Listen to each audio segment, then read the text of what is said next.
Bismillahirrahmanirrahim.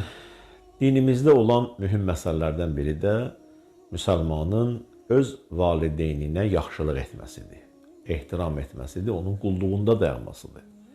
Quran-ı Kərimin bir neçə surəsində, yəni Loğman surəsinin 14-15-ci ayəsində, ondan sonra İsra surəsinin 23-25-ci ayələrində və digər Quranı açıb varaqlayıb oxuyanda görürük ki, Allah Subhanahu wa Taala özünə ibadətdən sonra valideynin ehtiramını saxlamaq, onun qulluğunda dayanmaq, ona yaxşılıq etmək, ehsan etmək barəsində bizə ayələrdə göstəriş verir və bu müsəlmana olan bir tərbiyədir ki, Allah Subhanahu wa Taala bununla bizi özündən razı salmaq üçün vasitələr qoyub.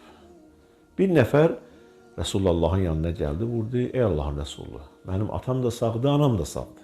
Bunlar mənim evimdədirlər. Resulullah vurdu ki, onlar sənin cənnətin və cəhənnəmindirlər. Əgər sən onlara yaxşı baxsan, cənnəti qazanarsan. Əgər onları özündən narazı salsan, təbii ki, Allah özündən narazı salmış kimidir. Ona görə insan, müsəlman gərək valideynin qulluğunda dura, ona ehtiram eləyə və ona yaxşılıq etməlidir ki, Allah təbarək və Teala da o övladla rəhmət nəzəri ilə davransın. Dualarınızda bizləri unutmayın. Bu videonu paylaşaq ki, övladlar valideynə Allahın nə cür ehtiram göstərməyi əmr etməsini inşallah ki, görsünlər. Esselamu aleykum və rəhmətullahi və bərəkatuhu.